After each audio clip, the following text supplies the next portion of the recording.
Good afternoon. Today I've got a big brush quadcopter to review. It's the Mould King Super X. This is a pretty cool quadcopter.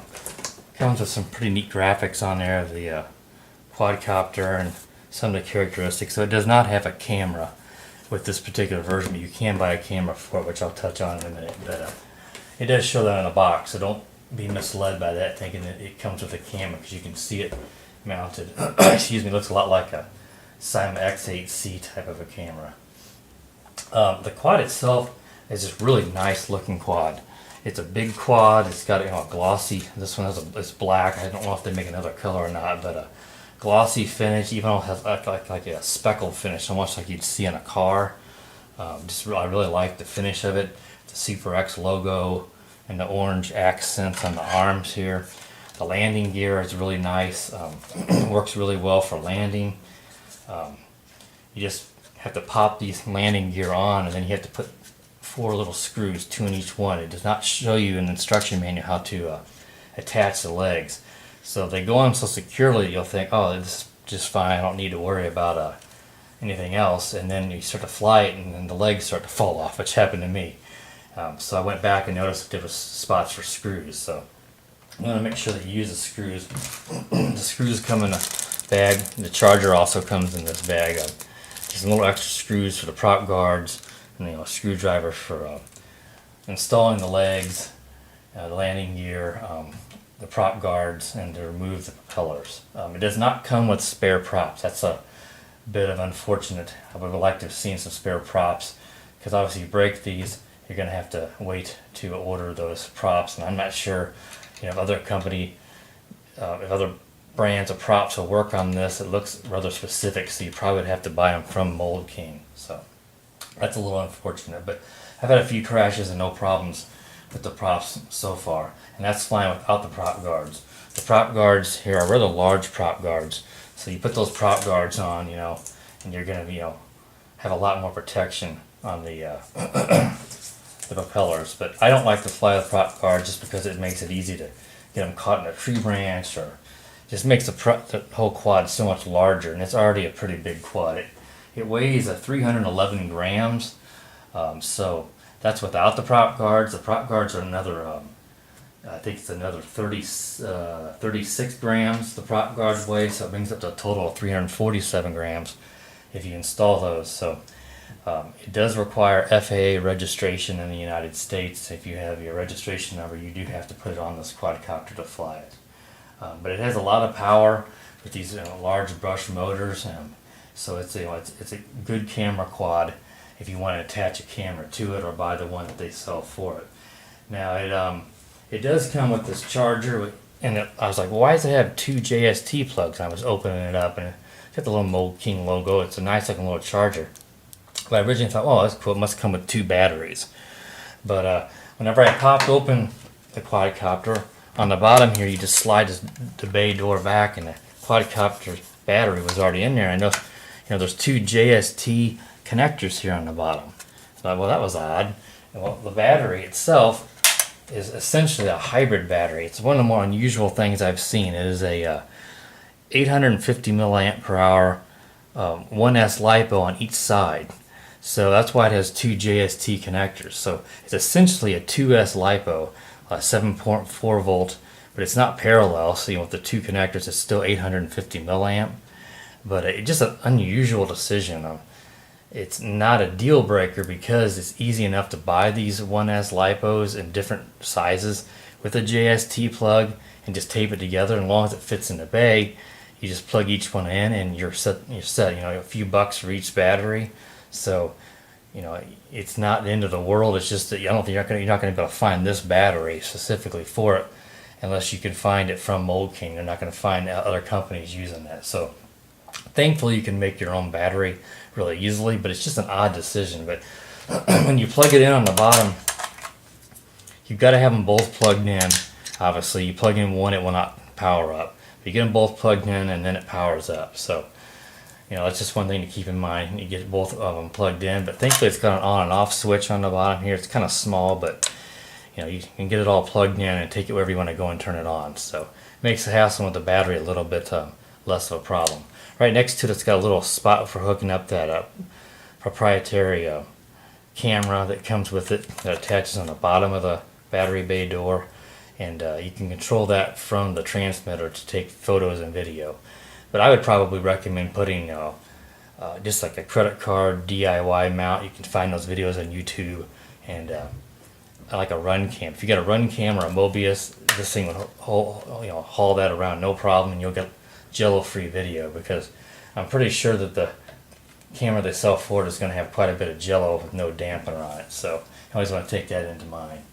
It's got rather small LEDs, but they're actually really bright. I was surprised at how bright they are, and that's probably from that hybrid, 2S LiPo. But it's got here on the front the quadcopter. You always tell the front of it just because the battery bay door here is for the back. But the front LEDs are blue, and the back are green.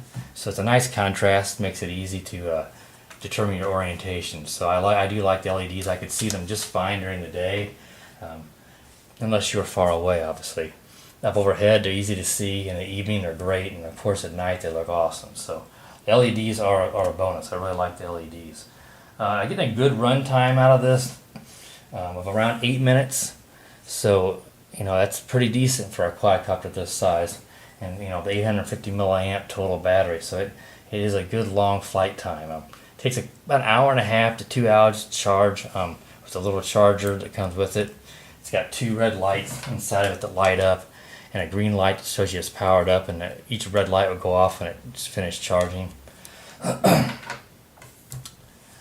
But yeah, the battery is just bizarre. But I mean, what are you gonna do? But I mean, it is an unusual thing. But you could use a hobby grade charger to charge this.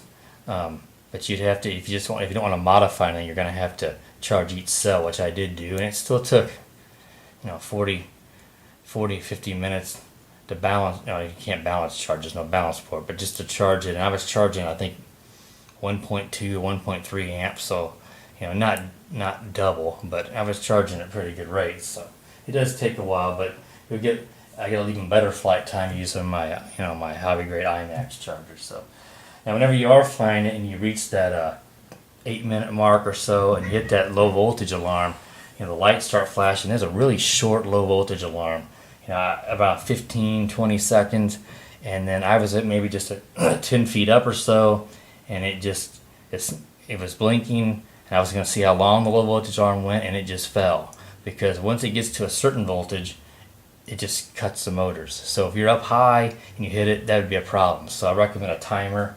I just use my smartphone, or you have a little cheap timer you can put onto the transmitter. Then you can use that to set a time of 7-8 minutes would be safe. You might better go 8 after you do some tests and bump it up more just to be safe. So that's something to keep in mind. The short low voltage alarm. The transmitter, let's go over that. It's a real basic transmitter. Kind of goes, I think, going for that kind of the high fancy DJI type transmitters and such you see out there have that kind of generic look. And that's I think what they were going for. But it's got these really small thumb pads, and I mean the thumb pads themselves aren't small, but the lengths of the sticks.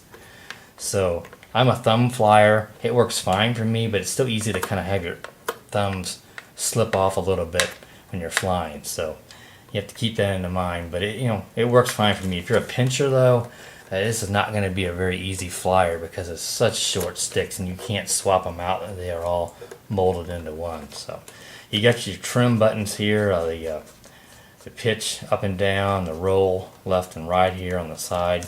On the top right, this is your 3D flips button. It'll beep and you can flip, and it actually does flips really well, considering its size. It's a little loose, but I wouldn't call it sloppy. But I've had no problems with doing flips, so I was surprised by that. But I'm not a fan of doing a lot of flips on a quad this size, just because these big brush motors just add an extra strain. So you're going to burn those motors out if you do a lot of flips, quicker than if you don't. This top button here, this is for starting a video if you buy the camera for it, and I think it also does one key return. I'm not sure if you hold it down. I think you tap it one key and you hold it down to do the video. the top left here will do photos, and it'll hold it down, and I think you enter into headless mode. And this one right here is for your rates. It's got 3 rate modes, low, medium, high. I like to fly it on high. It doesn't have a lot of pitch. The yaw is pretty decent at even its lowest rate, and it does increase with rates. But the pitch never does get too extreme. Even on the highest rate, the pitch might be about 20% or so. So it's not real good at fighting wind, even though the box says on here it's a strong anti-wind capability. Originally I thought it kind of did, but when I took it out the other day and it was at 15, 20 mile per hour winds, it's probably closer to 15, it was having some trouble and being pushed from it because it doesn't have enough pitch. But I think they did that because you're going to put a camera on here, and if you're aiming down too much, and you're going to be looking at the ground a lot. I think the camera is adjustable itself for it, but if you put a run cam on here and a mount, it's going to be aiming down. So that's probably why they did that. But I would like to see more pitch when you need it just to fight the wind. So that was a little bit unfortunate. So I think that pretty much covers all the stuff. We got the transmitter. Oh, to calibrate the transmitter, you pull down both sticks and out, and the lights will blink. I think blink and then blink and blink. It's like 3 or 4 times, and they stop, and then it's calibrated. And if you, I did have to do that a few times. So the gyro seemed a little bit sensitive. If you crash it, or if you are holding it, walking around before you power it up and then set it down. So always a good idea to calibrate every once in a while, especially if it's not staying level on you. So I think that I'm just looking at my notes here. Yeah, I think that covers it all. So let's go ahead and move along to the flight review. Okay, back now with the flight review of the Mould King Super X. This large quad brushed motor quadcopter. It's just a really neat looking quadcopter. It's got a neat graphics, a Super X logo on there. The orange accent stripes, the LEDs, which you can see through from the top and the bottom. They're small, but they're quite bright, so they are easy to see during the evening, and you can see them sufficiently well during the day. So let's go ahead and take it up now. There's not much wind at all right now, so it's perfect for flying a quadcopter. And this one does not fight wind above maybe 10 miles an hour very well.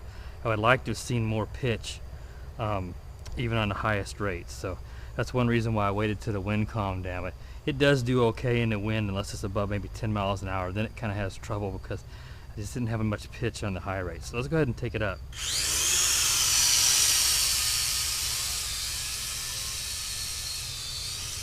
And that's the yaw on the low rate. You hear the motors cut out. It's only because I dropped the throttle all the way down.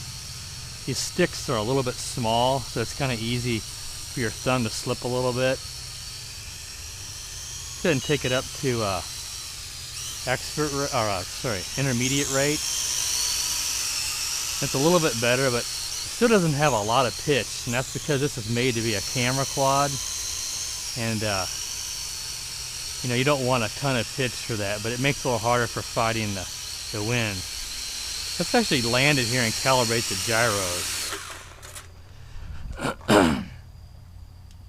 It looked like it needed the gyros calibrated. I think I may have messed it up because it was holding it while it was turned on. So you push the sticks down and out, and there it'll blink, I think 4 times, and then go solid. So now it should be good and ready to go back up. And that's a lot more stable. So you shouldn't typically need to do that too often, but I had a small crash earlier, and I think that's why the gyros needed calibrated. So let's go ahead and take it up to expert rate, 3 beeps. You can see the yaw is quicker. It's a nice stable flyer though. I say let's go back to, there's a beginner rate. You can see it's considerably slower, not much pitch. There's the pitch on medium or intermediate rate, and there's the pitch on high or expert rate. Not bad. Like I said, I would like to see a little more pitch, but if you attached a camera to this, they do sell a camera they attach to this, it will you don't want to be aiming it towards the ground while you're filming, and I think that's why they limited the pitch. Let's take it up and do a few flips. It does flip surprisingly well for such a large quadcopter.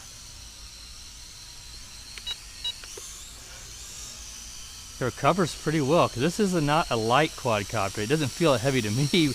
I'm holding it, but it was surprisingly over 300 grams, so it does require FAA registration in the United States, or you need to have your FAA number on it when you're flying it.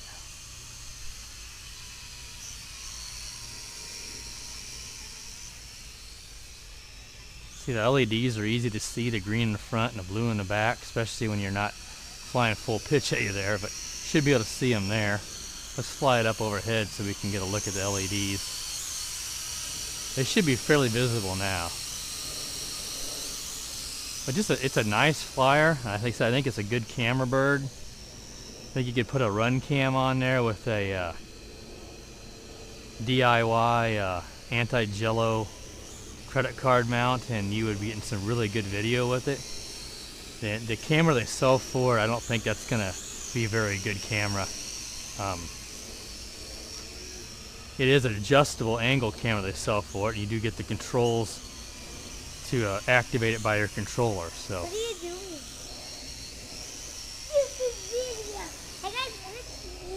That's my daughter there talking. She's watching me fly it. What are you doing, Daddy? Flying the quadcopter. Are you making a video? Yeah. Why? She likes to watch me fly, but doesn't always know why I'm flying. Hello! I'm in the group. So hi. Mommy, feed the ball. Sweetie. Alright, well I think that pretty much demonstrates its flight ability, and it does flips pretty well, so let's go ahead and land it. It lands really well too. Landing gear works great. So Why are you talking in the video? it lands perfectly. So They can't it is a see nice your quadcopter. I've been getting about 8 minutes flight time out of it. I think it's a good idea to probably put a timer on your smartphone or on your controller so you know when to bring it down, because it has a really short low voltage alarm of maybe about 15 seconds. So once you hit that, you don't have a whole lot of time to bring it down. It will not slowly descend or lose power and come down slowly. It'll just drop when it hits the critical voltage. It just cuts the motors. So that's kind of an odd decision. So if you make sure that you are close to the ground at 7-8 minutes and bring it down, you'll be fine. So as long as you time it, you're in good shape. So that concludes the flight review of the Mould King Super X. Thanks for watching.